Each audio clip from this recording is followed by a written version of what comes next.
ready for the fight. Big dreams, one chance, be the star. I'm the winner coming out of the dark. No fear, getting ready for the ride. Yeah, stepping into the light. No limit, aim high. No limit, the price is mine. Step out as a motivator. Let them know that the weight's up. That's how we know when we level up. Ay, that's how we know when we level up. Level up. All we know about is level up. Are we ready not to level up? You know we fall and we get up.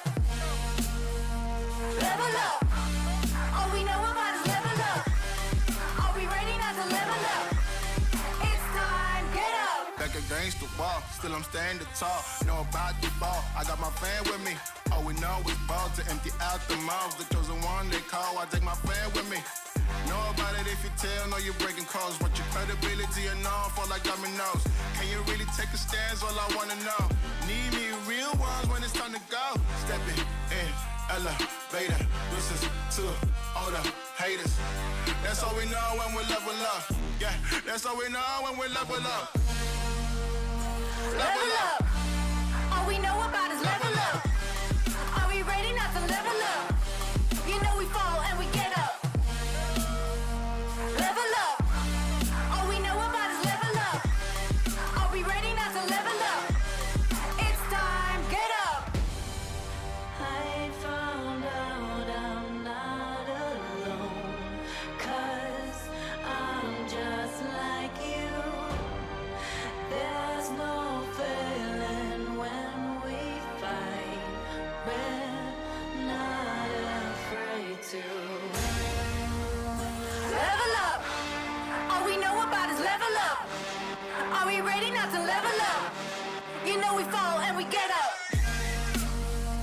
Level up. All we know about is level up. Are we ready not to level up? It's time, get up.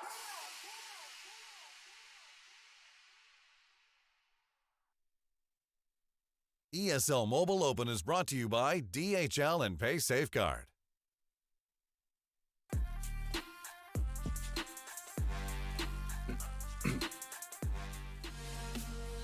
Good evening, ladies and gentlemen, and welcome to the ESL Mobile Open Asphalt 9 Legends Show. I'm Liam Smith, and joining me, of course, is Lethal for this one. Harry, buddy, how you doing? We're back together again at last. Yeah, I've been good, mate, and it's nice to see you once again for another Asphalt season. Missed it last time. I'm not going to miss this one because, let's be real here, it wouldn't be really a season or a year for us if we don't do at least one Asphalt event together. And here it is, here and now. I'm very excited to see how these races come in out of the rest of the pack and to see who takes the crown. Well, let's have a look. Let's look what we got today. It is obviously going to be the both Android and iOS. Let's check out the brackets. For the Android, of course, Jägermeister up against Fur My Friend, a repeat of the third place match back in the spring, and Sven up against RPM Onio down in the second bracket. Of course, they're the two semi-finals. We will go through to a best of 5 final, if I'm not mistaken. Fab right. up against RPM Kenshin. Apologies, I'm just going to carry play on iOS. And Nilo up against Ronin. Now, as far as I'm told, Ronin is actually RPM Alex. So we were wondering, weren't we, Lethal? Where's Alex? Where's Alex? Well, now we know.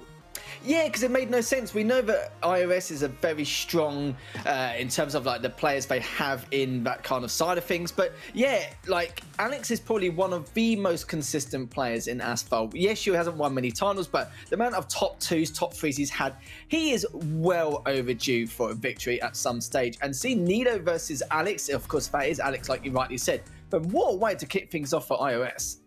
Absolutely. You're looking fantastic. No doubt about it. If I could get my words out, it would be wonderful. We are going to be starting things off over on the Android. So we'll go straight into the semi-finals back-to-back for the Android. And we'll go into the iOS semi-finals and so on and so forth. We'll guide you through the day. If you've just joined us, welcome. I know some of you latecomers may have just about got here. I can tell you the semi-final tracks to start, which will be the first race, will be Jägermeister up against Fur My Friend. We'll be on New York, the city that never sleeps, of course. Osaka, which will be Naniwa Tor, and then over to Rome for the Eternal City. So that will be the first set of tracks. Anything we want to throw in there? Obviously, we know about Jägermeister. I got to speak to him last spring as well when he ended up in third place there, and he was talking about how busy he was, hadn't had as much time to maybe challenge the likes of Onio in there because of simply fact he just didn't get enough time to practice. Practice makes perfect, doesn't it? Yeah, you're right. With Asphalt, practice does make perfect, like you rightly said. They need to refine every single thing they need to do from time trials and, the qualification process, even to make it here is difficult enough. The numerous amount of players have been involved this time round is just nothing short of spectacular, and it's good to see that the Asphalt scene is still looking very fresh, very healthy at the moment.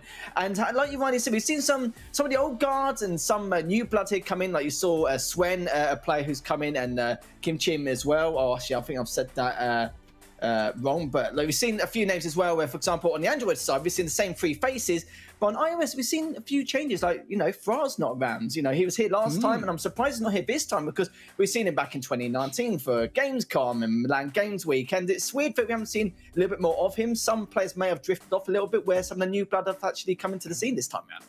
Well, let's get the games underway, ladies and gentlemen. Welcome to join us. It is going to be the ESL Mobile Open Asphalt 9 Legends. We're into the semi-finals straight away over on the Android. It is Furfur, my friend, up against Jägermeister on New York.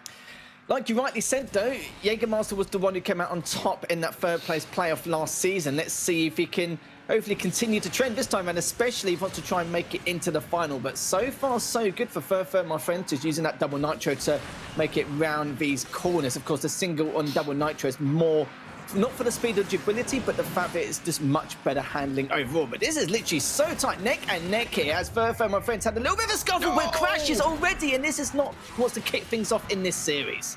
Yeah, and people in chat just asking, isn't it single player? Well, yes, you can hold up in single player, yes, but multiplayer is where it's at, racing side by side. And yes, you can crash your opponent out, and that's kind of what happened there. Jägermeister just, using all the track, and if I'm not mistaken, this was the track we used for the finals, the 2020 finals. I'm pretty sure this is the exact same layout. I'm just looking at it. Obviously, there are multiple layouts of the track, but over into lap 2 we go. And absolutely, yes, it is. And Jägermeister, as you can see, but often with this, Lethal, is when you do get such a big lead, you're kind of not going to give it up. But Furfur's doing a good job of catching. He really is. The only problem for him is the fact that when you lose that 2 or 3 seconds of time from one of these crashes, it's very tough to even... The only thing you can do really is maybe do a couple barrel rolls, which you saw just then Furfur, my friends, managed to do, but couldn't really get away with it. And it's the only way, just to add a little bit more nitro to your collection to maintain it in order to get a bit more perfect nitros, or maybe even shockwave, depending on the circumstances. It really is tough, and I've very rarely seen that happen. Like, maybe, okay, yes, you're fair enough, they'll catch up a little bit from the additional risks they need to take, but it's extremely rare to be able to catch up with your opponent, especially at the same skill tier. Yeah, Solid makes a very good point. The car does look indeed awesome. And I have been told a number of times by, obviously, a lot of the drivers that the Bugatti, yes, it is a fantastic car, but it is tough on the corners, and we saw that a couple of times, obviously riding a little too hard. But as is pointed out, with multiplayer, unlike the time trials that they've been qualifying on throughout, reaching those top 10 times, you can't just keep on going because you're up against the head-to-head, and Jägermeister comes out on top in the first race there. I was trying to think of the best way to explain it from a multiplayer perspective with Asphalt. I kind of feel like if your opponent has the lead, it doesn't matter how mechanically gifted you can be in order to try and overtake them. There's something which just pushes you back. It's so difficult to try and comprehend the amount of risks you need to take to even try. Like, even back in the Asphalt 5 or 6 days, I thought it was really tough, like very difficult in order to try and overtake your opponent. You're rolling back the years there, mate. I know. But nowadays, it's a lot easier. It's a lot better this time round. Yeah, that's like, what, 11 years ago now. But yeah, but compared to nowadays, it is a little bit easier. But again, those risks or there's elements of gameplay you need to create in order to be able to overtake your opponent. It's so tough. But at the same time, if you are in front but only a few microseconds, you've got to be careful in case your opponent does land on you, depending on how much boost you have to try and get away after the landing. But we'll see what happens now, as both of them are already drifting across on the second turn, and you can see the shockwave. But it looks like Jägermeister has a slight lead, but both of them just neck and neck, as both of them have gone both sides rather than just one or the other. And already you can see Furfur, my friends, is wall riding just a tad to maintain that speed and also grab some of that nitro. Yeah, we certainly had a very good start. As you can see, lost pace in the end there, so started off very well. We are on Osaka, by the way, the Naniwa Tower tour. This is the race we actually used in the spring as well, so I recognise this one, no doubt about it. But Furfur, my friend, just a little behind at the moment in a similar situation. Nothing really to fault, though, between the two outside of just being a fraction behind, and that could be a simple mistake, would certainly cost him here. But at the moment, Jägermeister holding it. That's just a spin too many, I think, for Furfur there. That may lose him a little bit of time. It will give him the boost, but as you can see, Jägermeister able to hold the boost a lot longer. Way more boosted up as well going through this section. Yeah, this is the issue I was talking about before. And of course, these 360s, you can do as many as you like in the air because you won't lose any speed. But if you do it on the ground, it's going to not be as cost effective as you would like to have it, unless, you know, you have to take some huge risks there, which is why, you know, some people may use the break nitro trick as well if they're wall riding or in a straight line, because really it's the only time you can do it. But Furfur, my friends, is trying to do everything he can to try and catch up. But Jägermeister this season compared to last season, just literally night and day different, looking very good, very consistent, and yeah, just absolutely running away with it. Look how far ahead he is so far, D-Man. Yeah, this is clean driving right now, and Jäger's just hovering, doesn't really need to lay it, and I think Furfur's pretty much given up the ghost now. You can see he's not even bothering to boost it, realizes his goose is indeed cocked, and it's looking fantastic for Jägermeister to carry on through. So a quick 2-0 there over Furfur, my friends. A repeat result, as I say, of the third place playoffs last time out in the Spring Open finals as well. I feel like this time around Jägermeister seems a lot more refined, maybe a little bit more practice involved, and just the way he was taking the turnings, the corners, and the nitro management he was having as well, just making sure to abuse as much of the shockwave as possible. And he was very patient with the double nitro as well. Like I said before, the single double nitro is more about the handling, but will of course keep up with a little bit of speed. But I feel sorry for Furfur, my friends. I don't like to include it in their gameplay, but I think it's his mental fortitude in this series. Ever since he crashed almost halfway through that first race. It was a bit of a shame because it kind of ruined his confidence a little bit. And at the same time, he had a very healthy lead and he just threw it all away. And it's the same for the second race. It kind of followed on in terms of momentum. Jägermeister probably thinking, well, this is his lucky break. He can probably make something of this. And Furfur, my friends, of course, not a walkover at all. But I do respect the risky barrel rolls he tried to take in order to gain additional nitro to try and catch up to him. But you saw in the first race, he tried to do it as well. But there's a few times he had a few mishaps, but it's just one of those things. It happens in Asphalt. So let's just remind you guys, let's have a look at the bracket for the Android so far. So it does mean Furfur, my friends, he'll be going down to the third place match. Jägermeister into the finals. So next up will be Sven, or Swen, whichever you prefer, versus RPM Onio. Now, track-wise, we're going to be going on to Caribbean Island, which will be the beach landing, Cairo Ancient Wonders, and Midwest, which will be Canyon Launch. So actually very similar maps to last time out in the spring, if I'm not mistaken. Yeah, can't complain really about that. It just means that these players are very familiar with these tracks, but it also means that not as much trial and error is required from a larger scale, but really have to refine the very minor but smaller details. We've seen a lot in the qualifiers where a few of them made like a couple of tenths of a second difference, but when someone makes half a second to a second, that's like mammoth in comparison, and you always want to try and figure out exactly what happened. But at the same time, I want to see if a lot of these players have gone back to these tracks and be able to make even more refined moments in terms of like parts of the track to even speed things up even faster, because I'm sure they don't want to reveal everything at the bag leading up to these finals. Absolutely. And if I'm not mistaken, Caribbean's a pretty open track. Let's get it on your screens. It's ready to go. So we're going into the second semi-finals here. This is Sven up against RPM Onio. Onio, the finalist in the spring, actually lost out to Adidas, who I do see in the chat. So hello, buddy. Where were you this season? What happened? Where were you? Why were you not involved in the top four shootout? But yeah, he was the winner in the spring. So congrats to him. But now we are here in the next season. And at the moment, Onio just holding the lead. As I say, the open track overall, and pretty looking similar for them, the two at the moment. Yeah, just keep an eye on it at the moment. Both made some good landings. You can see that Onio up by half a second. Now Onio just continuing to do what he does best with these shockwaves. Perfect timing for the jumps as well, which means he can shockwave again if he wants to. Using that double nitro just to get a little bit more momentum there, but at the same time just using that break nitro and also to continue with the shockwave straight afterwards. The mechanics that Onio is abusing right now is just, again, looking very, very solid. But Sven's noticed that he's dwindled behind a little bit more by a couple more tenths of a second, now taking a different route. A slightly riskier route. He's missed some of his nitros, which means that it's going to be a little bit harder for him to find a straighter corner to use that shockwave. We'll have to waste a little bit nitro as well, but still looking solid from Onio here. Yeah, and I understand, obviously, the car might be a little bit tricky to handle sometimes in the corners, and that obviously separates the men from the boys. Simple as that. Yes, it's a very fast car, but also very tricky to handle, and these guys sometimes make it look very easy. Onio is absolutely blasting now. Oh, no, Sven's missed the ramp. That's going to cost him.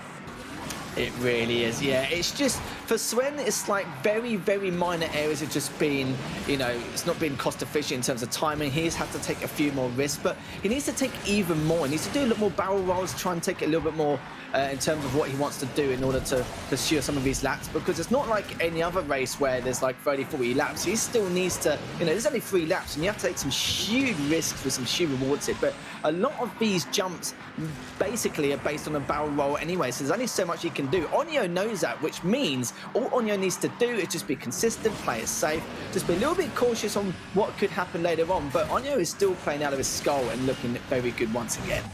It's some smooth driving. Honestly, Sven did pretty well to catch up there, but it will be Onio taking the first round overall. And honestly, kind of led from the start on that one. Wasn't really under pressure too much there. It does mean we're going to be moving over to Cairo next, which will be the Ancient Wonders track. Yeah, I think what was Sven, like about 3 seconds behind. That was a huge margin, considering he didn't really create any major faults in his gameplay. Just Onio just, rather than playing it safe, just making sure he just extends his lead. And the good thing is that if it does come to it where he does crash by accident, he should be slightly ahead. But in terms of acceleration, when he actually respawns once again, then yeah, it might cause a few issues. But so far for Sven, needs to try and step up his game just a tad here, because it looks like that Onio could come out with a 2-0 victory here, depending on what changes that Sven has to make. But hopefully for his sake, that wasn't his best course overall, as we're going straight into the second race of the series to find if Onio can finish this up or Sven can show some life here. Tight start, no doubt about it. Choosing different routes as well, which is very interesting. So Onio going onto the right-hand side will come out behind Sven. Let's see if he's got the boost to try and keep with him, because Sven's got himself the lead here. Goes for the audacious 360. Gets away with it. Does manage to ride the barrier, and that's given Onio a chance to try and sneak underneath. It is very tight. Oh, One goes left. Oh, Sven wipes out, and that surely will be giving it to Onio. He was, it was looking so good. I was like, okay, this is looking pretty good. So, oh no, Onio's done the exact same thing. I was just going to talk about, but Sven may have dug his own grave there, but Onio's just made things even worse. And look at this already, D-Man. Sven is directly behind him, and now he's realised he's been given a lifeline and can make something of this depending on his nitro management.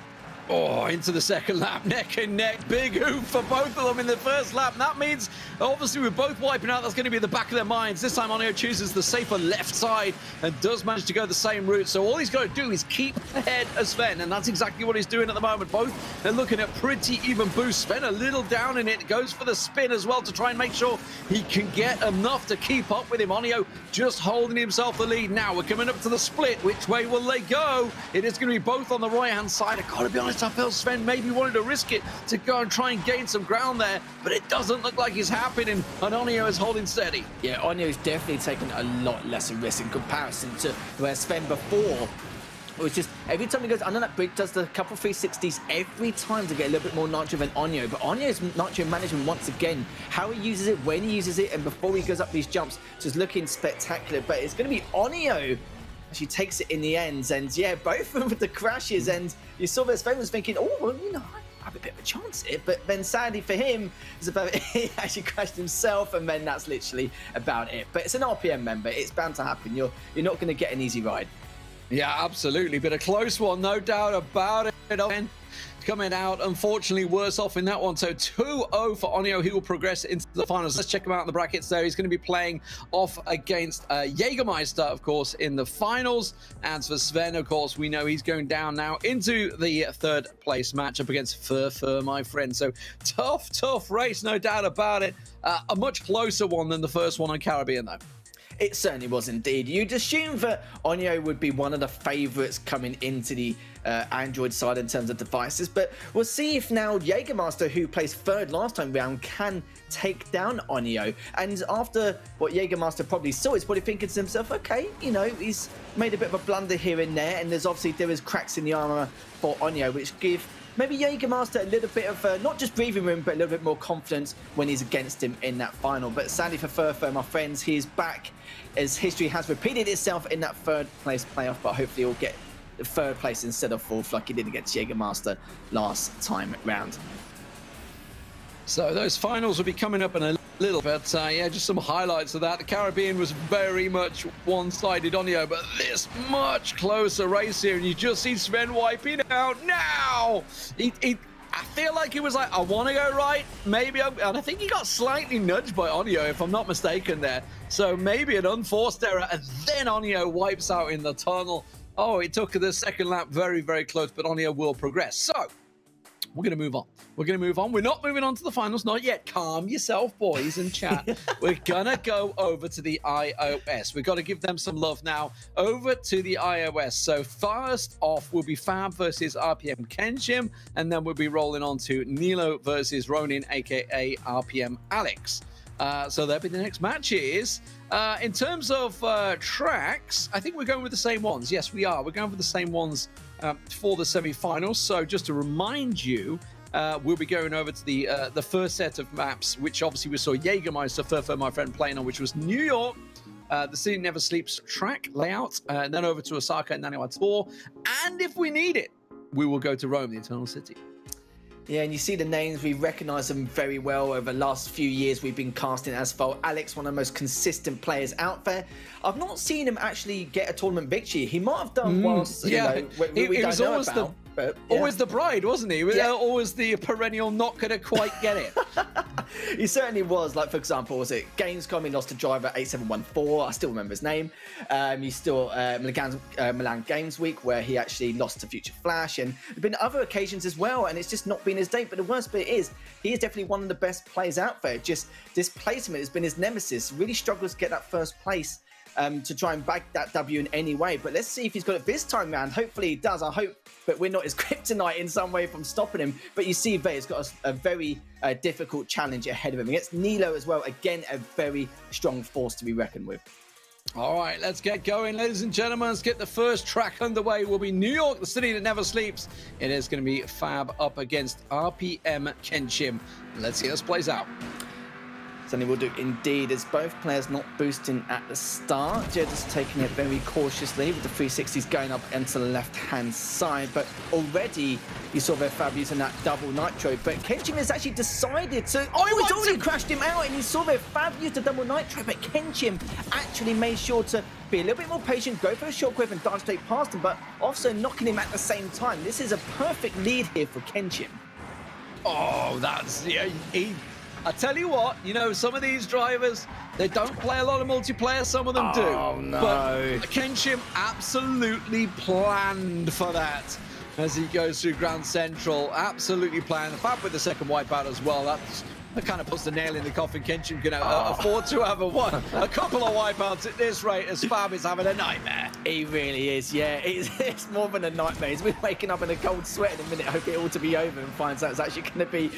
Oh, actually real. But the third crash, yeah, Fab had to do some more barrel rolls in order to try and make a go of this race in any way. But it's just not happening. You can see there, just one crash after the other.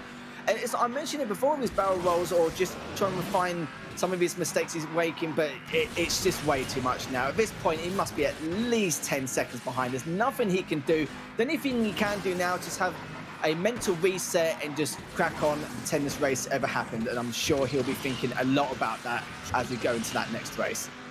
Gotta love the consistency for Kenshim as well, because he'll have no clue that obviously Fab is so far behind. So he's just obviously racing his heart out as fast as he can and doing a fantastic job of it as he approaches the line. So yeah, absolutely nailing it this time around as RPM Kenshim. Very well driven overall. Ride it round over to the left-hand side and coming up in towards the line. So superb drive overall. And for poor old Fab, it's a mental reset. You just got to think, okay, yeah, that didn't play out as I planned it. So going into obviously a Saka, they need to be thinking, right, okay, just get my brain back into gear, because that's definitely a kicker. To get wiped out at the start and then wipe yourself out and then just multiple crashes. I think after that, he's already checked out. Yeah, I think it would happen with anyone who competes in asphalt. They just know that one crash, it's pretty much very unlikely that you're gonna be able to take it. And if it's 2 crashes, that's it. Like, you know, you're pretty much done and dusted. Just get ready for the next race and get your preparation sorted, knowing that, you know, whether it happened is fine. And just play the race out just to keep yourself warm, because of course a tournament setting is completely different to, you know, a scrim or, you know, being at a LAN environment for practicing, or, you know, even time trials itself. So it's good to make sure just to keep that mental fortitude ready, like you already said, a mental reset. And I hope he has done for this race, because this is going to be his last chance. Absolutely. Let's get into the next race. It is the Naniwar Towers, where we sort the men from the boys, maybe. Oh, that's a dirty start from Fab. Oh, that is a bit of revenge. Oh, that was dirty. He's a dirty player indeed. But then again, Kenshim had a little bit more of a strategical value at the start of the last race. He purposely saved the shockwave and was more patient, so he can crash him out and dive straight past him. So both of them can be a little bit dirty in terms of the tricks of the trade we like to plan out earlier on. But Fab just wanted to get out of the way as soon as possible, get that 1 or 2 second lead. But Kenshim is hot on his tail with that double nitro, and now just being a little bit more cautious, getting more barrel rolls than actually Fab does, which means that Kenshim could easily catch him up here. Yeah, he is absolutely blasting right now. Catches that boost as well, which Fab missed. And that's going to give him a way bit more now as he just lines up. Just pick his moment as well, because we saw, you know, they've kind of wiped each other out almost. You can't really count it as a wipe up for Kenshim, but he did kind of put him in the car. And he goes for it, but it backfires. And in the 360. Oh, no, Fab's got as well. What is going on? The worst bit was the first crash by Kenshim. Okay, he tried to provoke it, but the problem was Fab was inches above him, which means he's the one who's going to end up crashing, having to sacrifice the 2 or 3 seconds, and Fab just crashed anyway, so it didn't really matter.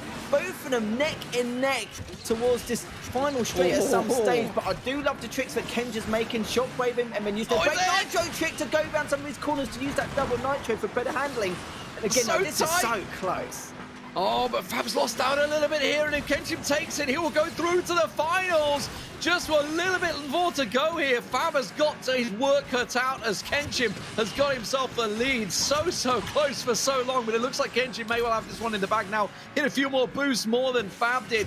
Just a little rough for Fab, sort of getting lost in the straight dueling that was going on for a large portion of it, but it does seem that Kenshim now has his eye on the prize as he continues over the jumps, and he's looking golden. Fab wipes out. That is it, ladies and gentlemen. Kenshim will go to the final. Both of them had, you know, similar strats in terms of like what they want to do at the start of the race. Obviously, they're both dirty players, which is this is perfectly fine, because it means that even though it's a lot more risk required in terms of being able to give it your lead or, you know, some other circumstances, but, you know, both of them have done it, so both of them can't really blame each other. They both have the same tactics in terms of what they want to do at the very beginning. But yeah, I must say, fair play to Kenshim for trying to crash him out like towards the end of that second lap. But again, if you're just even millimeters, like inches underneath, you're going to be the one who has to sacrifice that amount of time and be able to, sadly say, at least crash out. But you saw that Kenshim right at the very beginning of that second race was pushed apart by Fab. Kenshim, you saw they were talking about before, where he was the one who had to go on the respawn because he was directly underneath. And then Fab just crashed anyway. So there was a lot more errors coming up from Fab, where Kenshim just heavily took advantage of. Yeah, I got to feel for Fab. You know, after after wiping him out in that 360, he's going to be like, yeah, God, oh no! Just like absolutely livid and probably mentally checked out that point. You know, the red mist can descend and you just get angry with yourself, and then mistakes happen, and it sort of all just continues from there on out. Oh, disaster. Let's have a look at the iOS brackets just to refresh your memories. So Kenshim for RPM will go through into the finals. It means Fab's going to be in that third place matchup. A disaster. Going over to the next semi-finals, we're going to have Nilo up against Ronin, aka RPM Alex. An absolute fantastic two former teammates up against one another.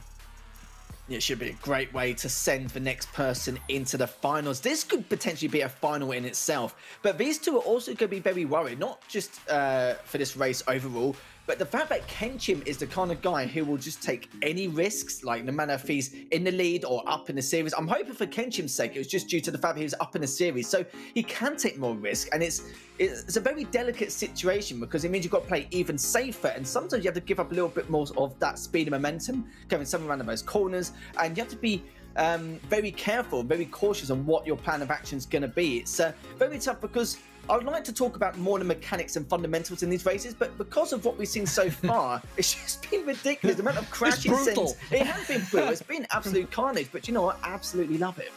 Love it indeed. Let's get to the Caribbean islands. It's going to be the beach landing, which we've already seen once today. Now we're on the iOS to see how these two former teammates can muscle each other out. We've spoken about Alex quite a lot here. And now we have to give Nilo some love because, of course, another fantastic player in itself. And you saw Alex there just using that shockwave and also the 360s to maintain the speed, but also gain some additional nitro. But it's Nilo who's going to be one who's slightly ahead. Nice stuff from Alex there just to make sure to get a barrel roll even before that jump. He's able to catch up from that as well. Save him for that shockwave, but he can't use it yet until he goes over that jump, which he has done. Uses the brake trick as well just to continue using that shockwave because, of course, there's no point around some of these very crucial corners. But look at the consistency from Alex, just shockwading for the last 5 to 10 seconds, considering the durability of the shockwave. But it's looking very, very solid, and Nilo has some catching up to do. Does have a bit of work to do here. Absolutely looking great for Ronin at the moment, as aka Alex, as Nilo is slowly gaining. You can see him edging closer and closer, and this is all about the finesse, effectively. A tricky car to handle in the corners, and both of these drivers doing a fantastic job as we edge in towards the second lap, and it is still Ronin holding the lead over Nilo. Yeah, Nilo just been a little bit more cautious, just using that single nitro for the last 5-10 seconds until he goes up to the shockwave. It takes barely any nitro, but just get a little bit of speed. Momentum's good, but you saw there as well. Alex crashed only slightly, but it doesn't matter. Still got the shockwave intact, but it's Nilo's the one with the amount of nitro he has and good double nitro usage, now using the shockwave very shortly, but Nilo's actually crashed a little bit, which gives Alex the lead. But he had the boost, and honestly, a very risque 360 on the jump. Absolutely ballsy stuff from Nilo to get away with this, but Ronin once again retaking that lead. These drivers, there's not a lot separating them, that's for sure. Clean racing as well between the two. I've got to point that out, as they both are hitting about every jump they can, catching the walls as well, just running it perfectly. That's again smooth. Nilo gained a lot of time here last time out, and he's doing just that. Goes on the inside line, and a very different run. Ronin's running a little wide, it looks to me. I think Nilo may well just pass him, and he does. Just gets ahead as we hit the line, and Nilo will take it over Ronin in a very, very tight race. I love that as well. You saw there that Nilo was very patient once again, saving that shockwave for the next jump. And of course, once he goes over, I've noticed that Nilo landed a lot cleaner in comparison to what you see from Alex in doing that. And I think Nilo realized that on one of the first laps, where he saw that he was catching up ever so slightly on that bend every time. Noticed the pattern and thought, well, this is his last chance. He needs to go over that jump and, of course,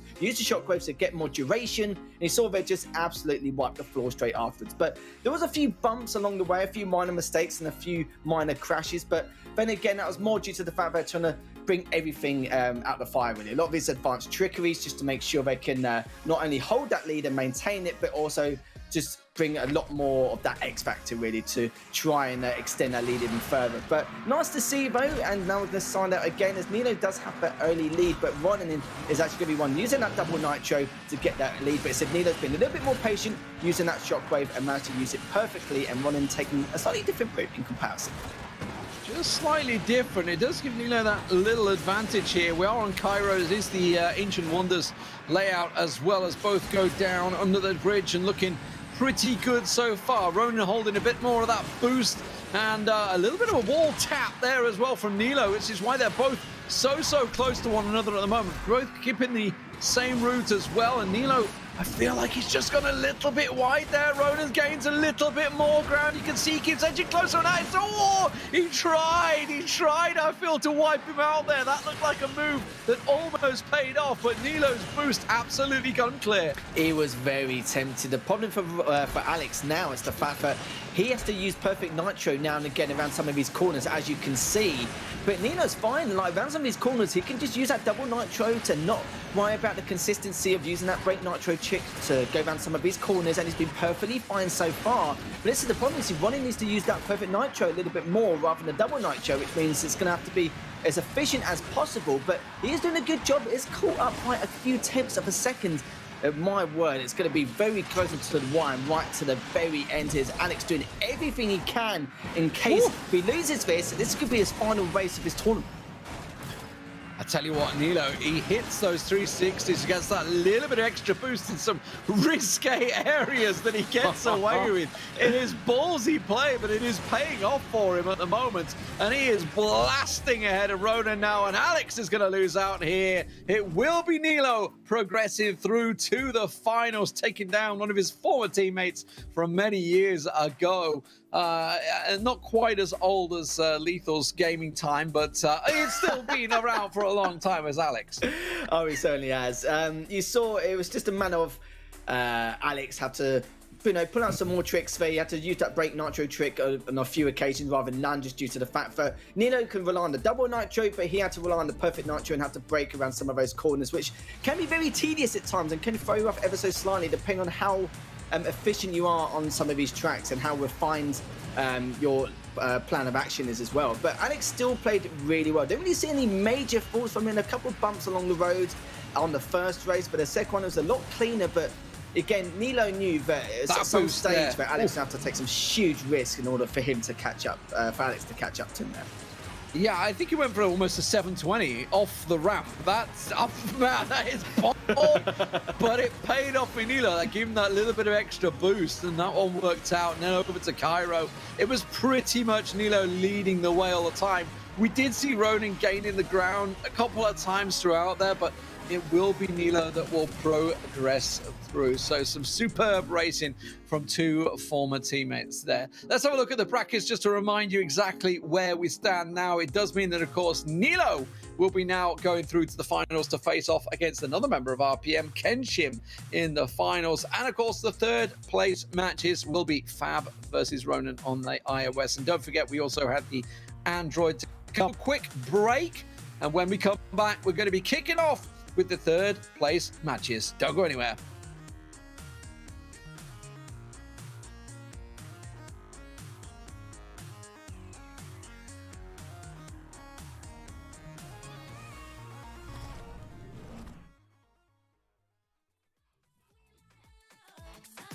We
ESL Mobile Open is brought to you by DHL and Pay Safeguard.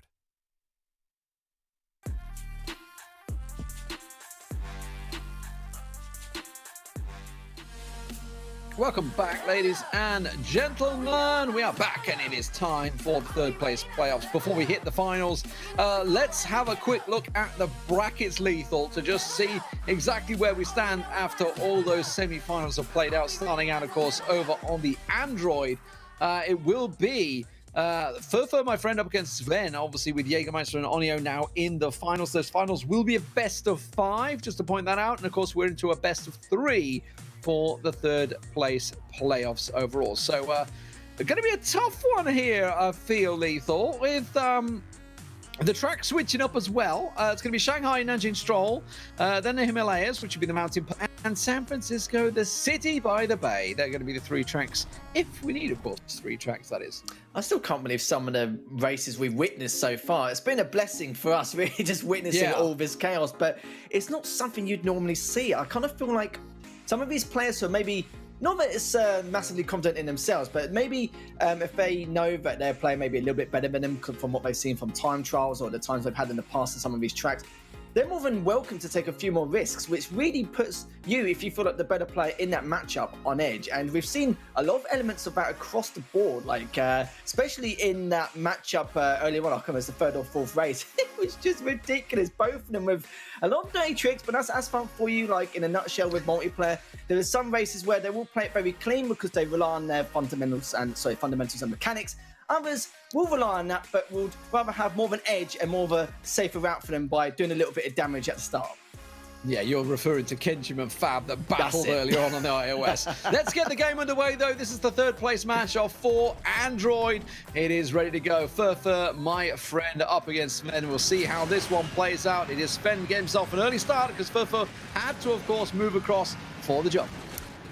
That's right, Furfur, my friend. Sadly for him, history has repeated itself once again, but not entirely. He might be able to get 3rd instead of 4th this time round, but he's the one falling ever so slightly behind, but doesn't need to take any huge risks as of yet. He did have better nitro usage. He still was able to catch up, but realizes that now, even though his opponent using that shockwave, he's able to catch up because saw Sven losing a little bit of speed as he barged on that right-hand side. But Furfur, my friends, again, just using that shockwave, using the brake as well in order to use that shockwave and a lot more efficient places, especially this jump, and it could be just a matter of time until Furfur, my friends, does take over.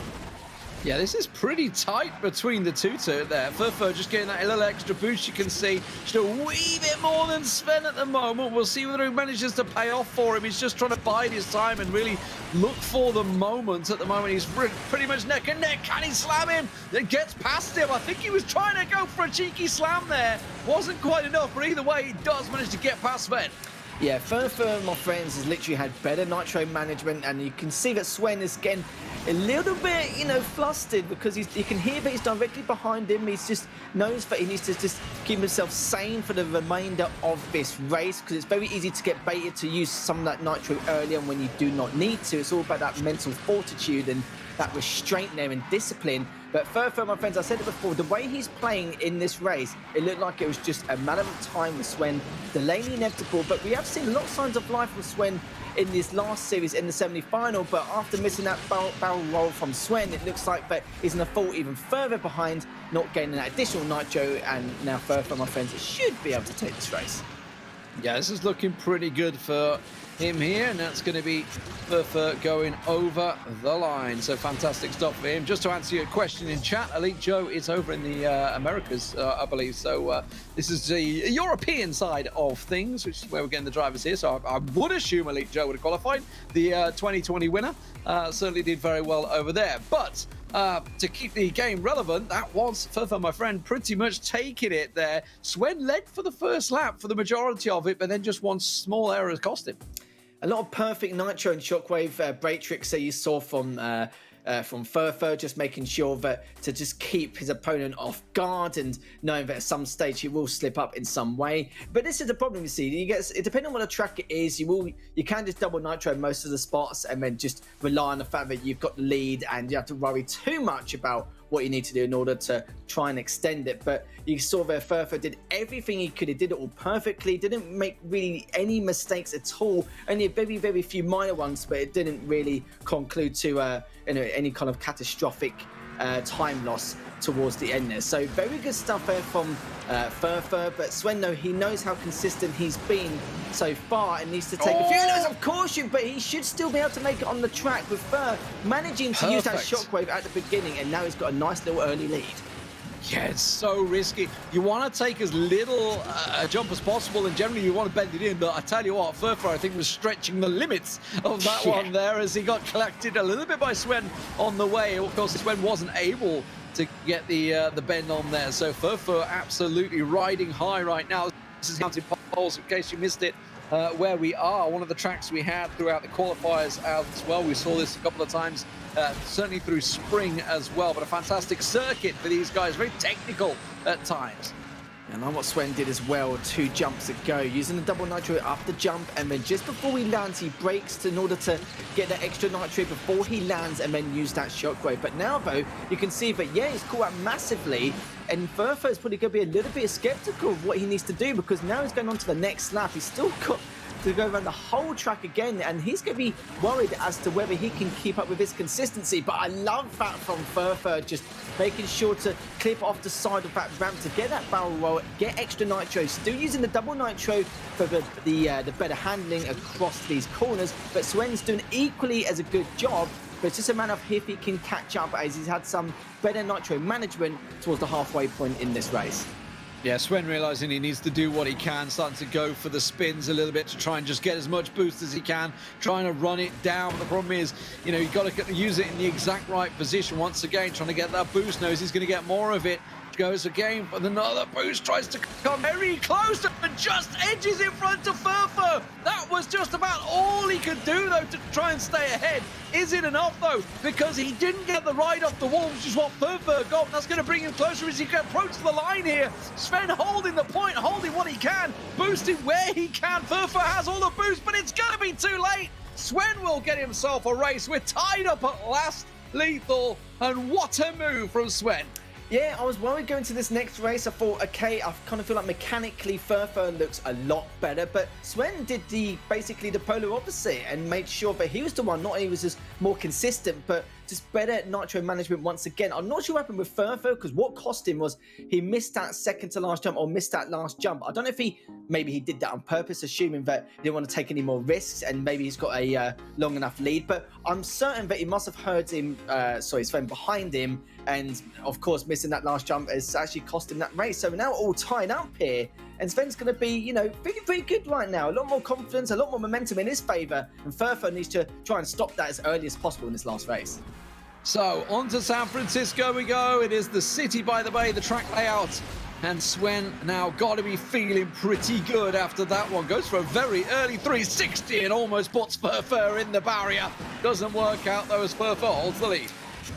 Yeah, as I said before, with the 360s mid-air, you don't really lose any speed. It's only when you 360 on the ground, and Furfer took that risk early on, and it's actually paid off massively, as he's double nitro going around the corner, is braked, and now he's actually get that shockwave going up this next jump, and Furfer doing a great job increasing his lead, consistently using that double nitro to get around some of these corners. Has the shockwave again for this next jump, barrel rolls over, and look at that, Swen crashes on out, and surely it could be done here already. Yeah, that looked like it was coming from a long way back as well. You could see he was trying to go for the risks. Ordinarily, actually, we see people tend to wipe out on the bridge there. That's where we generally see the wipeouts. Now, we do have a little lap to go, so it's not all over yet, but Sven wiping out is definitely going to cost him here, and he's got to hope that Furfer makes a mistake. Yeah, Swen needs to really use a 360 up this jump. He actually doesn't. Decides to go in a straight path and just use that shockwave a little bit, which is understandable to a certain extent. I thought he might have broken just beforehand and then doing the 360, but he does not. Maybe because he had too much nitro in his capacity already, so it's just not really too much, not really any point in using that 360. But again, look at this, Swen using that barrel roll off the last ramp just to get it a little bit more, to get some extra nitro, which will help him, but I don't think it's going to help him enough here, because it's not one of the longest tracks in the world, coming here. But look at Furfer though, still taking a few risks to keep his lead, and again, not going over any of his jumps, just using constant 360s now, shockwaving, and he realizes now that he's at least 3 seconds ahead still, maintaining that lead, and he's looking very good to get this victory, D-Man. Yeah, and just sitting on that boost tonight, sure, he finishes it. There we go. It is Furfur, my friend, in the end, wrapping it up. That was all. Well, really, in fairness down to Swen and that wipeout, it did look like as they were going through sort of that long beach section, he was kind of semi-losing control, and you saw him going up left. You kind of saw it coming in slow motion. He was like, oh, no, I can see what's going to happen. And Swen, after a great comeback in fairness on the second track, does unfortunately lose out. So it will be Furfur, my friend, winning out in the third place matchup there. That is, of course, the over on the Android bracket. So congrats to him. Let's have a look at that bracket as well in a moment. We've got the highlights from this. And this is across all the tracks, of course. Furfur started off strong, though. This was a cut for him on it was Shanghai, wasn't it? Yes, it was, yeah. And for Swen as well, commiserations to him. He kind of felt himself a little bit more towards the later stages of this series. It's just a shame, but the worst way to get knocked out is due to an unforced error from Sven, and he knows that as well. And he probably feels a little bit more frustrated because he had such a great second race, but all about that level of consistency here, D-Man, and Furfur really showed it in that last race. But to be fair, it was Sven at the end of the day who done himself in, not Furfur. But I must say, the risk that Furfur took, and I'm surprised Sven didn't do it either, like at the very beginning, just getting that 360 off at technically the first jump there on the course, and Sven just watched him go past in a straight line. So a little bit surprised, but again, it doesn't matter, mistakes are made, or maybe just in terms of knowledge of that track. But rightly so, no, Furfur does come out on top, so at least he improves his position by 1 compared to last season. Absolutely, yeah. I was just about to say that. Obviously lost out to Jägermeister in the third place last time, gets himself up third, so an improvement nonetheless. Up against, of course, a very tough opponent. So Sven, I see you in chat. Unlucky, buddy. It was just a simple case. It was a very entertaining second race. Love it, love it. Of course, the finals, that will be coming up in a short while. We're going to move over to the iOS, though, to have a look at the third place playoff for that one, of course. That is Fab up against Ronan. Fab, a feisty driver, no doubt about it, against Kenshim earlier on. Ronan, aka RPM Alex, is going to be a tough opponent for him. Certainly will be. I was, I'll be honest, in the second semi-final, I was kind of assuming that whoever wins that race, or that series rather, they're going to be favourites to win the entire competition. But Kenshim, I've not really know too much about him. I've not seen him in previous competitions, both offline and online. So I'm happy to see exactly how he does against Nino, because we saw Kenshim can be a little bit of a dirty player sometimes. People may call it strategical, which it is, don't get me wrong, because you want to try and throw your opponent off as much as possible, just to people off just a little bit at the very beginning. We've seen it on time and time again on numerous occasions, especially in his series against Fab.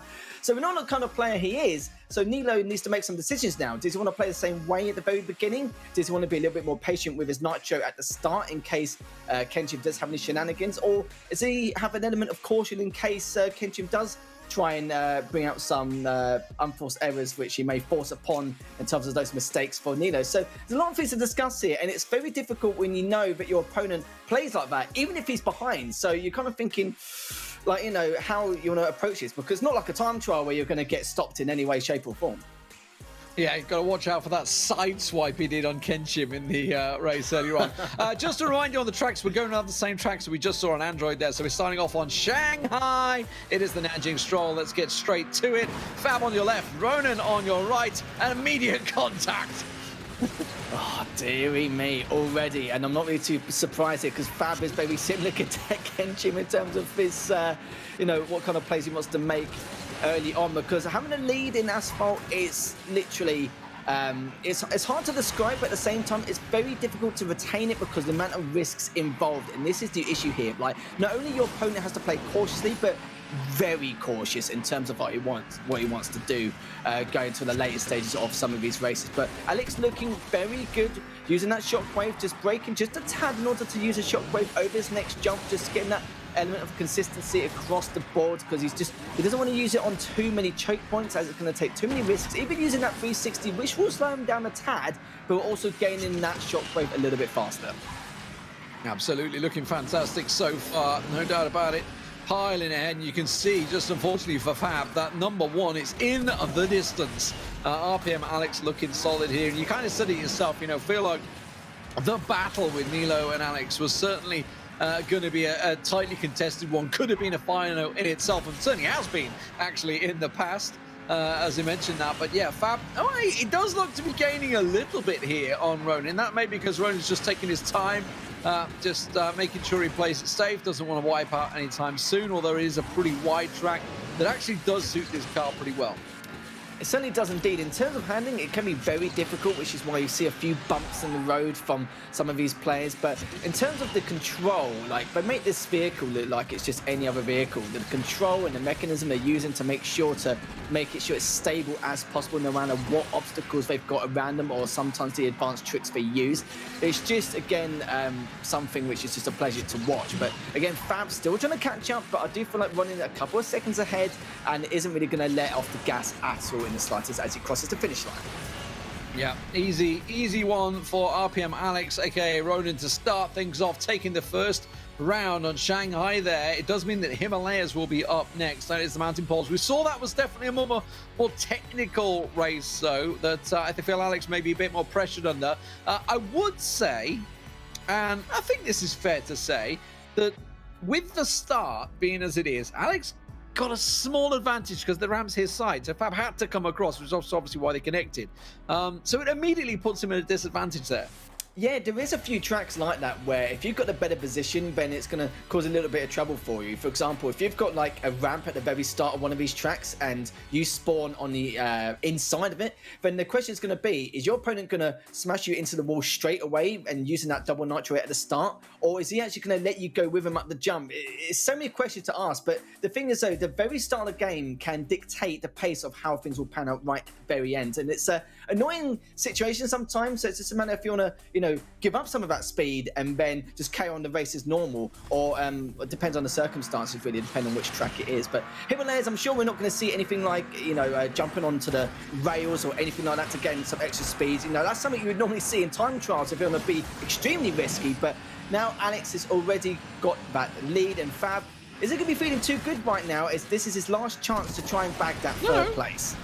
No, Fab's in the lead. Fab's the man that's got it at the moment. We'll see whether Alex can get the chase on. Did have to, I mean, as we said, like, Alex had the better of it in the start, and Fab had the boost his side, so Alex had to make that transition. That is a mistake, though, from Fab. You could see it coming a mile away. He wanted to go left. He should have just accepted fate and gone for the right side. It's where it splits, and instead tried to force the issue on the left. It wasn't split-second decision-making at the time.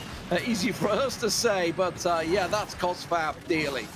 This is the skill gap with ASPHALT, though. You know, like you rightly said, you know, if you're indecisive in terms of a decision you want to make, that's it. It's pretty much trouble, especially what you want to do. You just need to stick to what, not in terms of time trials, but the practice you've done. Just pretend it still is time trials, especially when you're this far apart, in order to try and catch up. And of course, there's a few risks you need to take with those barrel rolls on the edge of some of these ramps, or maybe having to ride some of these rails, of course, on this track, but that's way too risky in itself. Oh, he missed the boost. Yeah, he missed the boost, but Fab, though, still shockwave across the ramp, but Ronin, no, it's going to be no, but especially after that last crash. That's going to be it. Surely, you know, one of the most consistent players in this game is going to be able to take this with a 2-0 victory.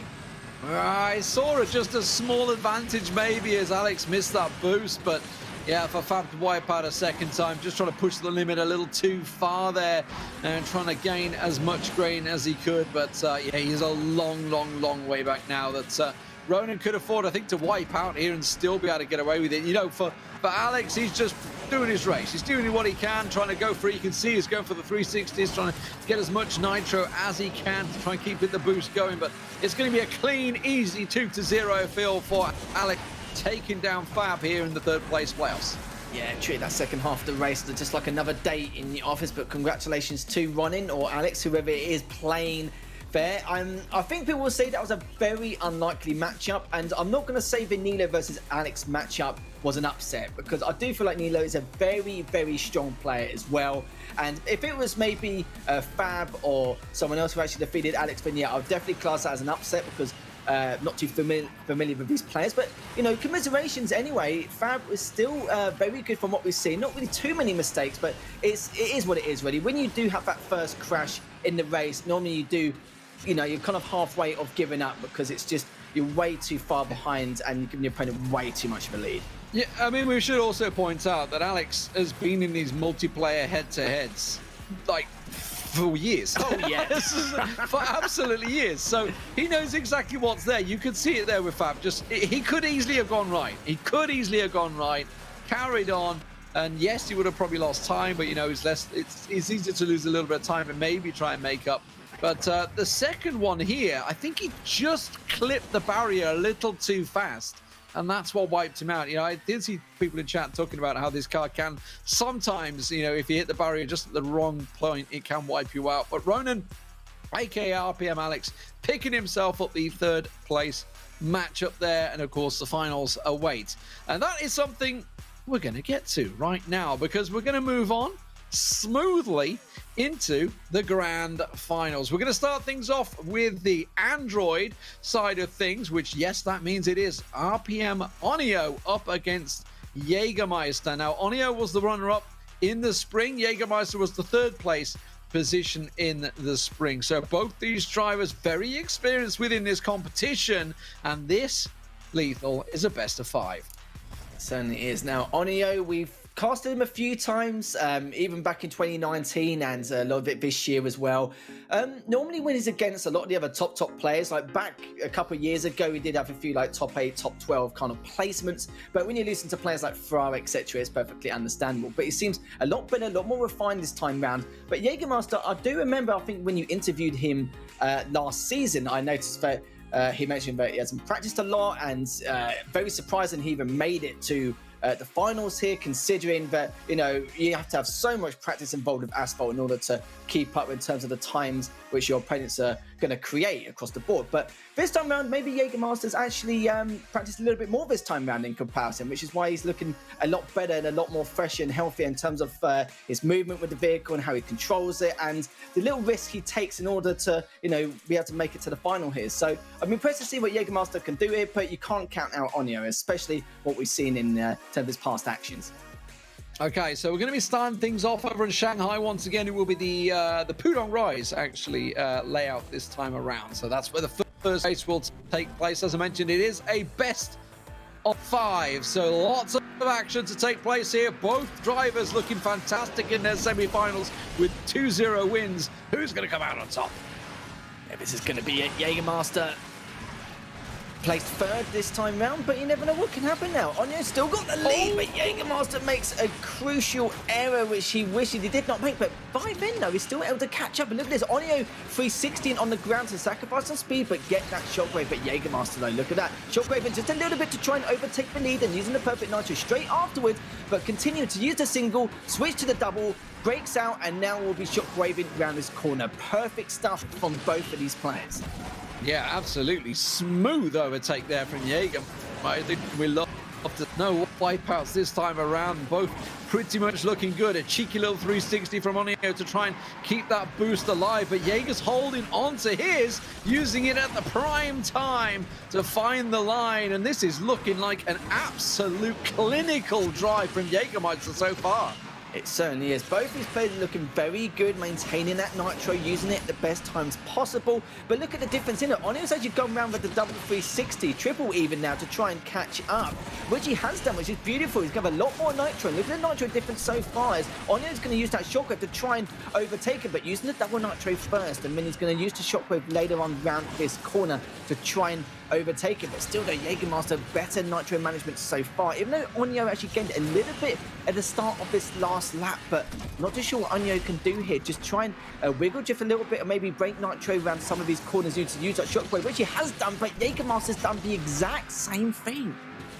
Definitely gained time, though. Look how much closer Onio is. Has he got the time to try and catch up? He knows he's up against it here. Goes for the spin, but I think he's running out of time. Jägermeister holds it. Ooh, that was tight. That was so tight to clip in the wall for Jägermeister. My word, that was millimeters, but I think it may well be enough. Over the line he goes. and Jägermeister will take the first race. Yeah, this is what we expected from a final as well, especially on the Android side. And both of them played it perfectly in terms of using that perfect nitro around some of these corners for the double nitro for the handling and using the shockwave to try and overtake each other. But the only little bit, you know, I was a little bit worried for Jägermeister and the start of that second race where when Onyo did the triple 360 and of course you saw there that Jägermeister didn't, I was like, okay, he's going to gain a huge amount of nitro in comparison. And what will he'll be able to do? But this is the problem we see. It's very, very difficult to overtake the leader on asphalt, no matter what you do. You have to really make some outrageous plays in order to try and overtake. But you kind of feel like Jägermeister did it with ease at one stage where he used the brake nitro to use the shockwave, and he actually shortcoded only for like a second or two to get that momentum in terms of speed, overtake him, and then just broke instantly to then continue with the shockwave straight afterwards over the next jump. Just really great mechanics from both the players so far. This is only the first race. And that tight rail right as well. Don't forget about that for you. Nearly wiped out there and then. Let's get across to the second race. That is going to be the Caribbean Islands Paradise Resort. And it's going to be a top old start this time around. It is Onyo again that gets himself an early lead as they get things going. A tricky track, no doubt about it. A 360 spin for Jägermeister as he gets in lead now, as he do manage to go for the boost. Onyo just choosing not to go for that ramp kind of cost him a little. Yeah, he decided to prioritise the inside lane, which is interesting, but even though it's done him a few favours, you saw Jägermeister had a little bit more shockwave towards the end of that last bit. So now Onyo still directly behind him, has slightly more nitro, and is going to be crashing into that water shockwave straight afterwards. It's still on his tail, and Jägermeister, he's just hoping that he can keep this consistency going forward. Now wall riding to maintain that speed, but also to shockwave off that straight afterwards. But it looks like Onyo will perfect nitro into the double straight up that next jump. A little bit of a slip up. It's actually cost him 100 kilometers an hour in that last part. Yeah, very wobbly. Oh, I could see it coming a mile away. You just think he's never going to be able to recover from this one. And Onyo with the crash. That will cost him. And I don't think Jägermeister's going to make any mistakes. He chose not to go for the right-hand side, whether he just suspects that they maybe had that lead now. Oh, and it's all gone wrong for Onyo. Realizes, obviously, once you're so far behind, you've got to make some sort of unforced errors and just go for it. But this is Jägermeister setting himself for probably a 2-0 start for Jägermeister. That is a big, big lead. A match point, just 2 races in. Yeah, it really is indeed. And, you know, I'm glad me and you can, like, see into the future, because we both, 2 seconds even before he went into that jump, he went towards the middle, we were just like, yeah, it's happening. Jägermeister, though, has crashed, but then again, the lead is just way too much. He has to rely on Jägermeister to crash again, but I feel like Jägermeister now, because there's not really much time left in this race yet, he's just going to play it safe, make sure he just maintains the lead towards the very end before any more accidents occur. But you're right, though, match point already for Jägermeister. Yeah, tight stuff there. I was about to mention, but before we got to it, before Jaeger wiped out there, it's very tricky when they drop down for that ramp down low. We saw it last time in the spring. So many people were wiping out on that exact same position. So, third track, let's get onto that one because it's definitely a tough track, no doubt about it. But Rome is the next place we go, and it will be St. Peter's. Kickoff will be the layout we're heading into. Jägermeister on match point. The start could be critical here, Lethal. Certainly will be indeed already. Onyo using that shockwave a little bit early to try and get the lead, but they're crashing and bashing left and right. But it looks like Onyo is going to be one with the early lead, but risking that 360 just to gain that shockwave. And the problem with that is the fact that Jägermeister could see that as an opportunity to use that shockwave a little bit earlier to put him off guard, but it looks like it did not happen. So again, Jägermeister just falling behind a little bit, gets a little bit more durability with that shockwave towards that last jump directly behind him. Using the shockwave again, perfect timing down that narrow edge of the track. Will be going up above, and again you saw a little bit better barrel roll for Jägermeister in comparison to Onyo, but Onyo doing a great job maintaining this lead because, like you said here, D-Man, this is quite a difficult track in comparison to what we previously seen. Both these players are fantastic to watch. That's a mistake from Jägermeister. A big, big mistake. And you can see Onyo disappearing into the distance. But let's not beat around the bush. This is a tricky track for both of these drivers. Down low goes Onyo as he manages himself through the tunnels and up and over the bridge, and he's keeping himself in pretty steady lead right now. He just needs to try and play it as safe as he can. A little bit of wall ride in there does bounce him, and if my eyes don't mistake me, Jägermeister is catching. He certainly is, but it really takes a lot of skill and a lot of nitro management and a huge amount of risks to take up, or to risk rather, in order to try and catch up from 3 seconds. But that bump from Jägermeister could cost him even more. And like you said here, D-Man, did a great job catching up by about half a second to a second, but that bump earlier on has cost him once again probably at least a second, and it could be the curtain call now for Jägermeister in this race. But Onio's actually crashed, so this is Jägermeister's chance to try and catch up. He's passed him. He's actually passed him in the jump, and oh my god, could have got himself a bite back here, but Jägermeister looks like it doesn't. Jägermeister wipes out as well. Onio's going to go blast him through, and Onio now back in the lead. What is happening in this race? Neither driver wants to win it seems, as they both have crashes. And oh my god, the nerves must be playing dividends right now. You can see on Jägermeister's screen that Onio is just ahead of him, but there is the finish line. Onio will get one back. It's 2-1. Jesus, I don't know how to express that. That was an absolute mad last lap. And you can see Jägermeister was looking very good at one stage. And then you saw, obviously, the crash and that 1 second bump alongside the road halfway through that last lap. That's when I was like, okay, that's going to be it pretty much. But yeah, you're right, though. They are panicking quite a lot in these desperate situations. I'm not sure Jägermeister realized he passed Onio, because he passed him as Onio wiped. So I'm not too sure. So from Jägermeister's point of view, he may have just been thinking, I need to go for it, I need to go for it, I need to catch him. I can't see him yet. Where is he? And then it was like literally wiped sort of almost a second later. Probably just realized, like, I think I passed him. Oh no.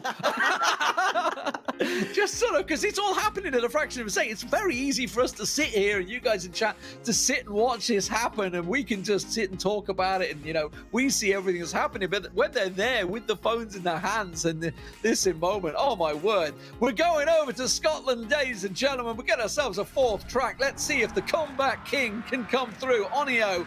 Wow, he's back in it. The cave is a tricky old track, Scotland. There's no doubt about it. This is a place you can crash out very easily. Oh, you saw there as well. Jägermeister tried to land on top of him, but sadly was inches away from able to do that. But he could do it here, though, but instead he's going to go to the right-hand side, but already been overtaken by Onio. Nice, good shockwave usage there to break into this next jump, using that double nitro as efficiently as possible.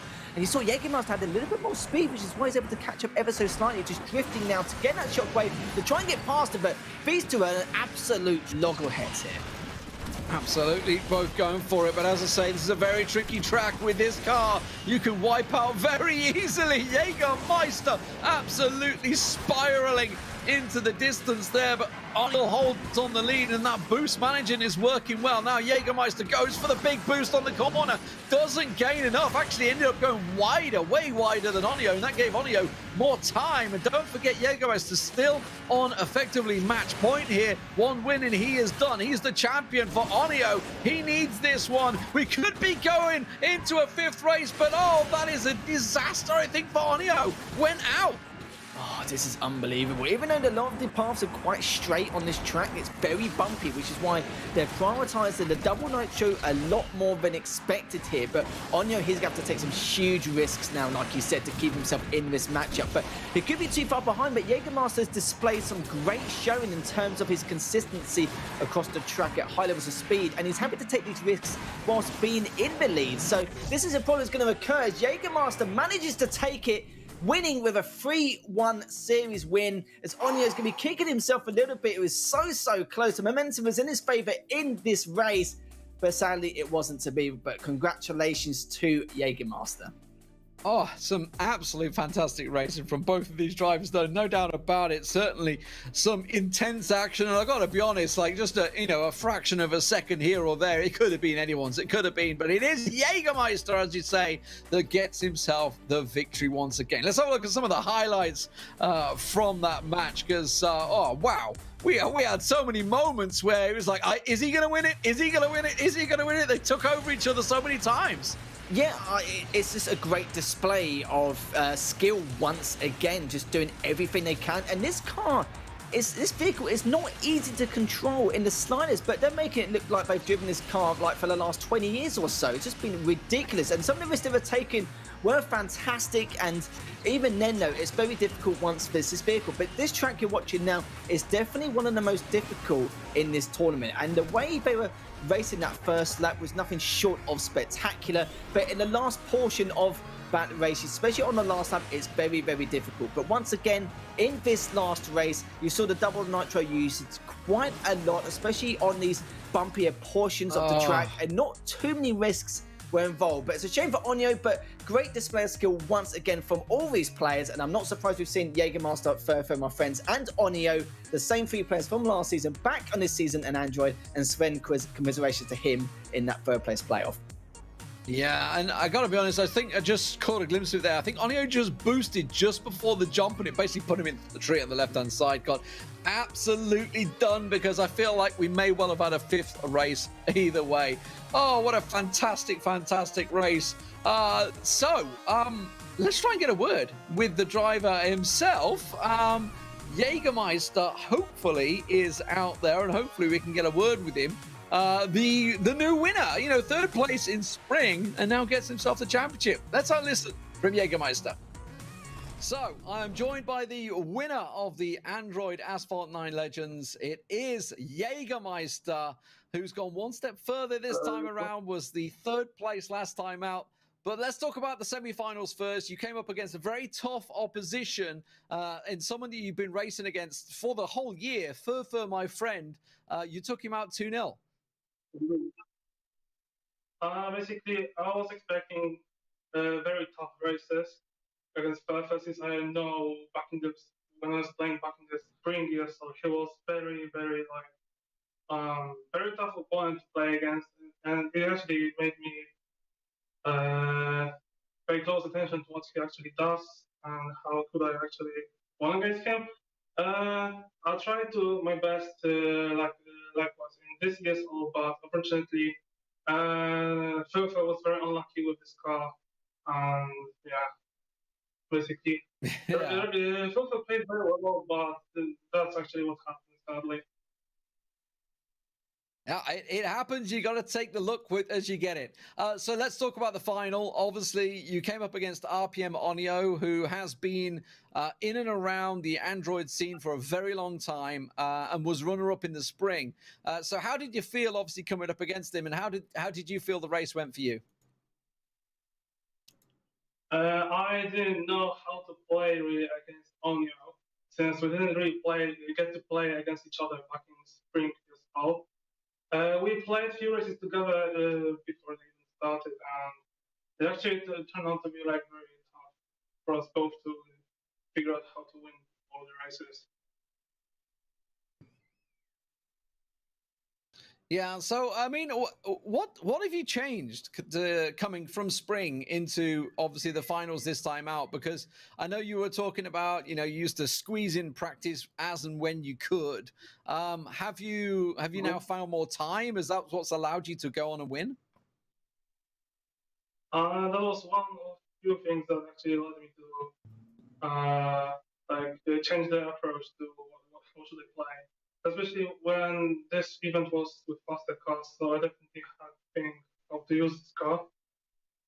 So yeah, that's basically how everything turned out. Excellent, excellent. And what's coming up for Jägermeister now? You are the champion. What is next for the champion? Carry on and see what happens next. Obviously. I got few events already to compete in, so I will just hope everything would good for me.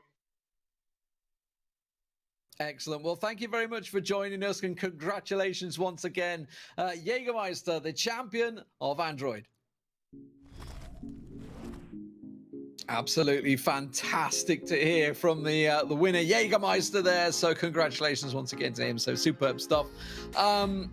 Amazing. What a comeback. And a new champion from what we had in spring, of course, Adidas in the spring, and now Jägermeister. Of course, there is a few more tournaments within the ASPHALT scene, so it's going to be very interesting to keep our eyes on that to see how it progresses. But let's move on, because we're not done yet here at the ESL Mobile Open. It is time for the iOS Grand Finals. RPN Kenchim up against Nilo Lethal.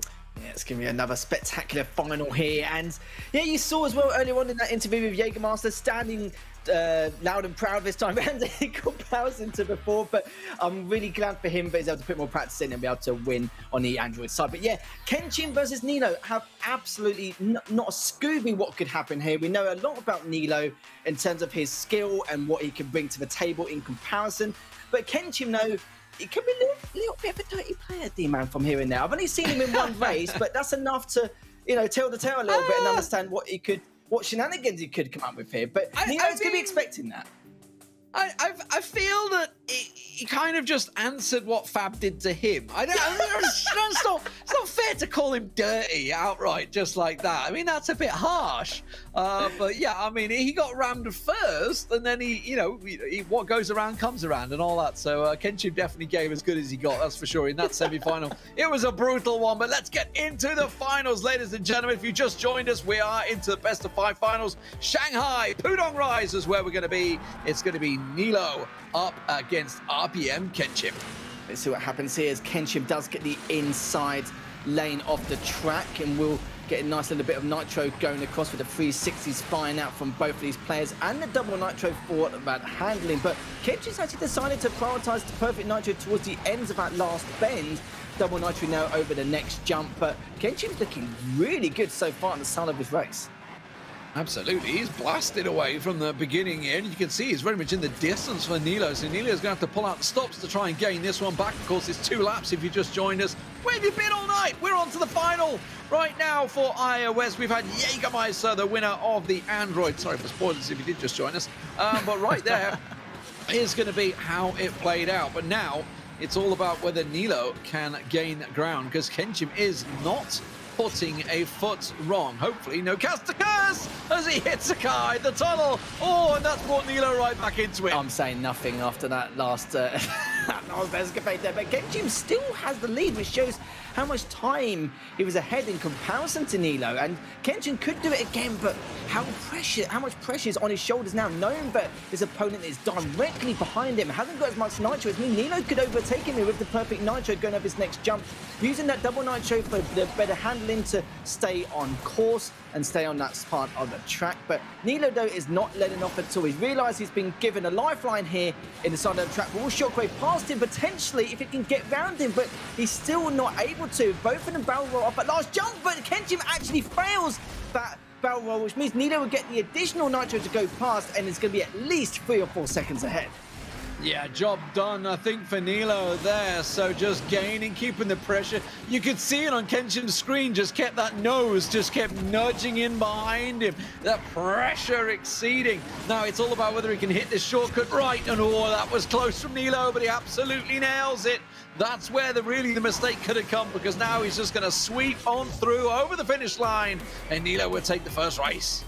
Kenchim looked a lot better in terms of his mechanics, his fundamentals. It was brilliant. Nilo was kind of scratching his head thinking, what on earth happened in the first 30 seconds? It was just better nitro management and the tricks he was doing across the course, and just making sure that Kenchim was trying to, you could say, prioritize the perfect nitro over some of those jumps early on instead of the double nitro, and that's where the risks really paid off to get that 1 to 1.5 second lead, which Nilo was more relying on a double nitro. I was thinking that Kenchim wouldn't take this many risks early on, but actually he did. Kenchim didn't really have a care in the world. He was just like, you know what, I'm just going to fly away and just take all these risks and maintain the lead. And it's a shame though, because it could have been a different story pictured if he didn't make that one major fault in that second lap. But we'll see what happens in this next race. Yeah, it can always be different, obviously, moving from the hot laps effectively, and, can risk it as many times as you want, because you just, start again. It doesn't happen that way when you're in these tournament competitions. Now, just an edge there. Nilo was expecting a bit of a ram maybe from Kenchim. He just nudged away, but it goes to show, can he do the dirty tricks himself? And he absolutely can. Nilo nudging Kenchim away from the boost, the jump there, and Kenchim missing the second one, but Nilo wipes out. All that shenanigans has backfired. Oh, dearie me, that's just karma, team. In all fairness, from what we've seen so far, Kenshin now with a very healthy lead, and this is his time to maintain it. And he can. Don't take too many risks, don't do too many tricks. Just caution is absolutely vital across some of these jumps. Unless you want to do some of these 360s in the straight and narrow portion of the course, then that's perfectly fine. But this is a long enough lead now, but still is wall riding across these jumps, using his double nitro perfectly. Going up the next one here, still going to barrel roll to make sure he can maintain it, but of course keeping that lead to make Nilo feel that there's absolutely no way to come back in this race. And I'm definitely sure that Nilo's feeling that right now going into the second lap. Yeah, but there is so many places where you can make mistakes on this track. You know, so many risky little skips, and you can see the skips and the jumps and little moments where mistakes can be made and time can be gained and lost at the moment. But Kenshin very much with that healthy lead, and Nilo with a lot of work to do to try and gain the time here on the Caribbean Resort, of course. The Paradise Resort, Caribbean Island, of course, is where we're at. Bit of a mix of both. Either way, Kenshin looking golden. Now, I feel like he's just racing himself right now, and that's where he could make a mistake, because we've seen him doing it already. Now, here comes one of the risky jumps coming up in just a moment, where you're going to have to boost around, you drop down, and you almost hop skip. Here he goes. Is he going to go for it? No. And I don't blame him. That is probably one of the riskiest jumps on the circuit. You can see Nilo does go for it, try to give him the boost, but Kenshin did not need to risk it. We're tied in the series, one apiece. And he sort of finished it off in style with a nice crash at the end, which he didn't do in the first race, which is fantastic. And you're right, Bo, there was a few crucial jumps which he did not risk at all in the sliders. There's no point. The finish line is literally within a few seconds away. There's absolutely no need for it. And if you do take these risks, then you're obviously very silly, but it doesn't matter, because you saw there the only jumps he took involving the barrel rolls were the ones which either a guarantee or on a straight part of the circuit. And that last jump was not straight at all in the slightest in the picture perfect world. So he made sure just to stay on the track, no risks involved, gets the lead, perfectly done there. So yeah, tied game like you already said, and excited to see how these next few races pan out for these two. Absolutely. So, third track of the day will be Rome, of course, St. Peter's kickoff. This is the track we saw both Onyo and Jägermeister making many, many mistakes. Let's get it on your screen here and see if we have a repeat performance, because both of them wiped out 2 or 3 times within that race, and the lead changed hands many times. It's Nilo, though, that gets the first start. Yeah, I think we can say between the last two opponents who were actually playing on this track, it went from organised chaos to just pure chaos. It was just mad. But you can see that Kenshin directly behind Nilo, trying to do everything he can, has a little bit more shockwave in comparison, but is only able to close the gap by a tenth of a second here. His barrel's looking good for both these players, but Nilo's the one who's got a little bit extra nitro, but that doesn't matter because they're on a curved part of the course anyway, so there's no way either player could have used that shockwave. But Kenshin doing a great job just staying on his tail, use that double nitro to keep up with him in terms of the handling as well. Bash just a tad, but I don't think it's going to matter too much. Just Nilo doing a great job maintaining this lead. Absolutely maintaining, but it is still very tight as we see them going off. Oh no! Kenshin! You saw it coming, and I feel like he was just indecisive. Because Nilo stayed high, I think Kenshin was like, oh, I should stay high instead of going low. And it may well have cost him. Let's not write it off yet, though, because we saw this with Onyo. He made mistakes, and Jägermeister caught up, and then they passed back on as we go into the second lap. Yeah, we saw, 4 or 5 major crashes or bumps over the course of those 2 laps. It can easily happen here as well. And Kenshin, I wouldn't be surprised if it happens to him, just due to the fact that he's in the position now. He needs to take a huge amount of risks, and the risks involved in this track is just really, really difficult. And I'm not too sure if Kenshin wants to take these risks or just rely on Nilo to make a major fault at some stage, which he won't. And you can see Kenshin already using that 360 before the landing to try and shockwave over the next portion of this track. But I'm not really too sure what more he could do here. Nilo's already nearly finished this race, and Kenshin needs to pull something out the bag here. Absolutely, Kenshin's got to go gung-ho, and it's really down to Nilo, and really the time is running out for where mistakes could be made, I feel, for Nilo. We did see the wipeout coming shortly, but he drops down successfully through the tunnel, up over the bridge, looking pretty clean so far, and I don't think there's really any errors to come. It goes over the line, and that is 2-1 for Nilo here at Rome. Yeah, I think I feel like Nilo was about 3 seconds ahead. I mean, it's about 4 or 5 due to the fact that some I wouldn't say bad executions, but these executions had to be made by Kenshin, or else he would have had absolutely no chance. But it was going to happen. This track is probably one of the worst to be behind on.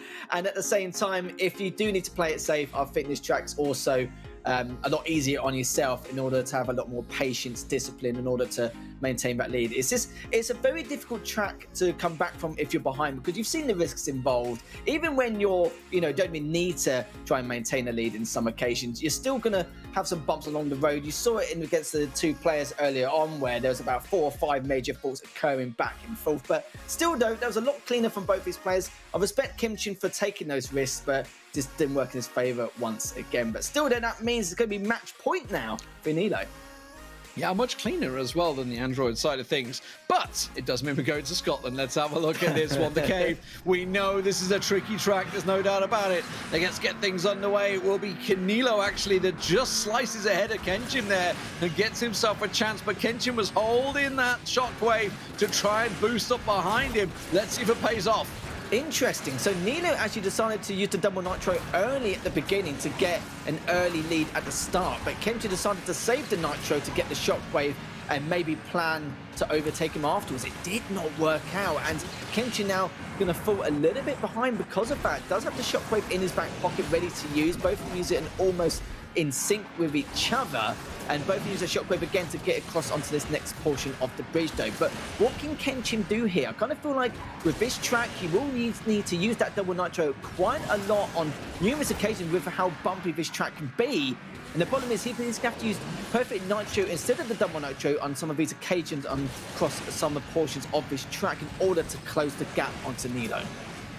I'll tell you what, both of them doing pretty much a perfect race. Kenshin actually missing the boost there, getting a little out of control, and that gave Nilo a bit more of a time. He got himself the shockwave ready to go as well. Kenshin now has it, had gained quite a bit of time throughout the lap, but lost it a little bit towards the end of the lap now. And now Kenshin once again gaining that time back just a touch here as they go through the boat section. A risky 360 from the two of them, both pretty much neck and neck and looking like perfect racing so far. Yeah, on this track, when you're behind, you're very limited to try and figure out a way to catch up on your opponent. But Kenshin there, you saw it, tried to risk a barrel roll on that last jump, did not succeed, which means he's going to be a little bit further behind, and it had to be done. He finishes it in the end, and Nilo is going to be the winner here on the iOS side. 3-1 victory. But I don't blame Kenshin. He had to take that risk. He was almost on the final bet. Oh, fantastic stuff. And Nilo gets himself the victory. Some cracking racing, honestly, from both of them. And really not many errors. As we saw from the Android side, there was quite a few errors in the finals this time around. Just as the one error here and there, Nilo was not making mistakes, it seems. No, he wasn't really too bothered. Even though he was like half a second to a second ahead, he was very comfortable how he could maintain that lead. On that last track, it's not easy to come back from. Like I said, there's not really too many risks you can take in order to try and close the gap on your opponent. But on the odd couple of occasions Kenshin had, it just didn't pay off, and you saw that it's getting further and further behind, but that was about it. But you're right, though. I kind of feel like on the iOS side, especially in this final, the consistency was a lot better, a lot cleaner racing in comparison. And yeah, it was nice to see a player like Kenshin come out of the woodwork. We know he's an RPM player anyway, but nice to see someone else make it into the finals here for ASPHALT. It wasn't his day this time round, but we'll see at some point in one of the future ASPHALT tournaments in the competitive scene in the future. Absolutely fantastic stuff. Just to refresh you guys' mind, that is the path to the finals. Ronan, aka RPM Alex, taking the third place over Fab, and Nilo taking first place overall in the finals over RPM Kenshin, who will be the runner-up. So congratulations to Nilo. Fantastic stuff. And of course, we managed to get a word from the champion himself. So Nilo, let's see what he's got to say. So we're joined by the winner of the iOS Asphalt 9 Legends. It is Nilo. You've made it, buddy. And I want to say that obviously because you were the runner-up in the spring. But let's rewind. Let's get to it. Let's get back to the semi-finals. Let's talk about Ronin, aka RPM Alex. A quick 2-0 over Alex to start things off. How did that race go for you? I remember the Caribbean race. That race was it was just hectic. Like I think we both made errors, but it was just a crazy race. I couldn't really explain what happened. It was just wild. And the second race, I remember I got quite So far ahead Cairo. after, yeah, and that one was interesting as well. That race was better because it was less crazy, to be honest. And before I get to the final, like obviously, as a racer, you must prefer racing multiplayer, right? Because obviously, when we see the qualifiers, it's all just time trials. You just solo. There's no one to compete against other than yourself. Do you prefer that mode, the hot lapping, effectively, or do you prefer actually racing people? I remember like when I first started playing this game, I only played multiplayer basically. So I think I prefer multiplayer often more than TLE.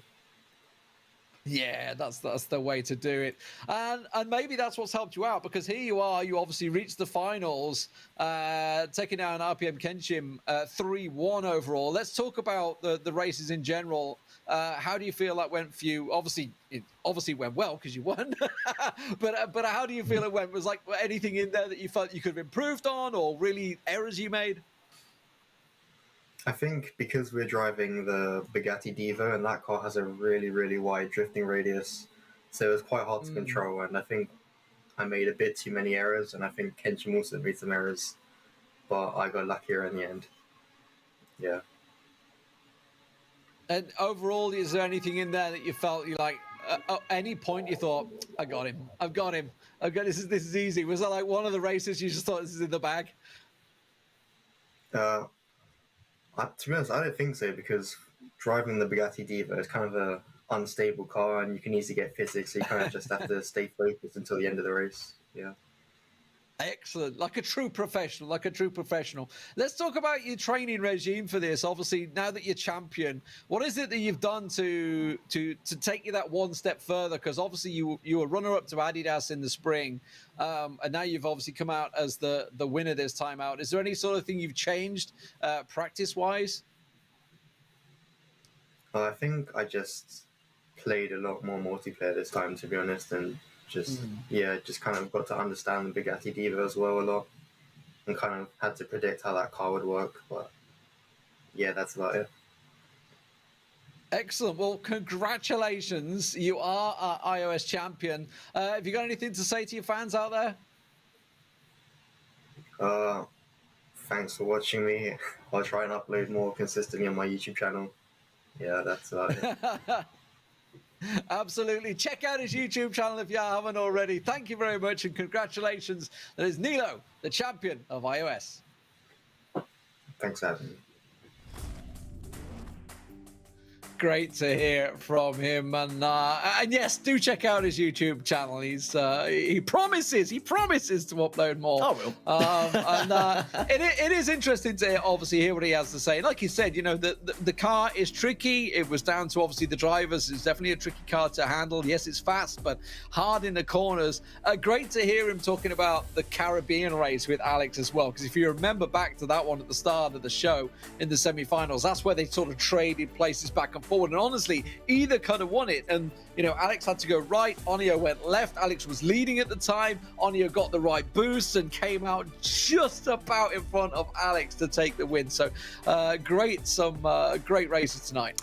Well, that's the problem with the vehicle, isn't it? It's just the stability of it, but that's what increases the skill gap from the great drivers to the best drivers in the world really coming into this. But yeah, talking about the brackets, you see there, Jägermaster is the player, the racer, the man himself who won on the Android section. I'm very happy for him actually, because sadly he did place third, but then again, at least this time around, he's had to put a little bit more practice in, standing tall and proud, knowing that all that practice paid off. To beat someone in the likes of Onyo is a huge feat in itself. But further, my friends, okay, we see him again in the third place playoff, but he improves his placement by 1 as well.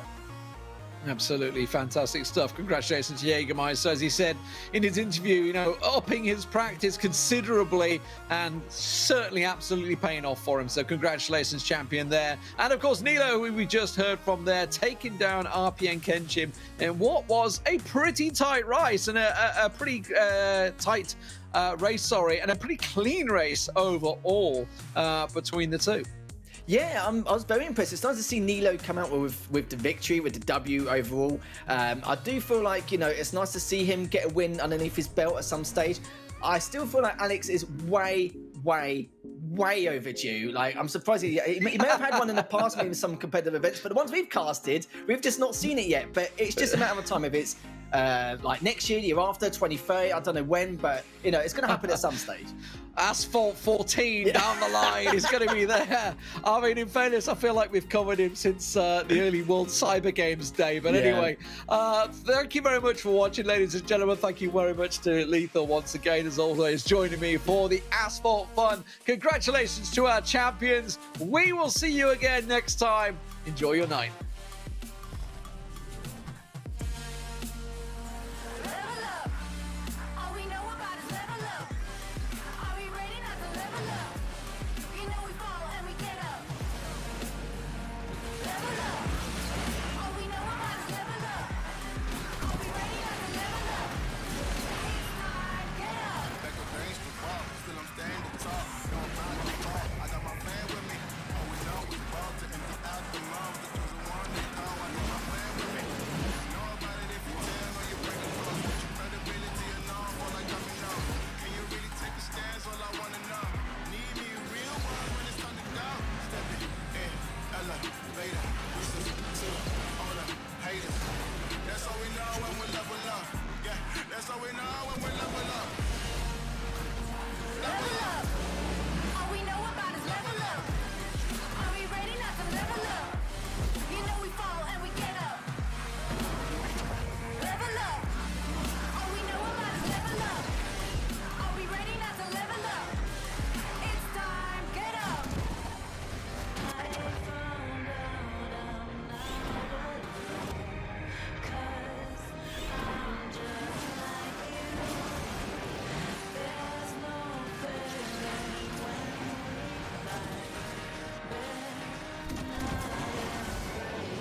yeah, but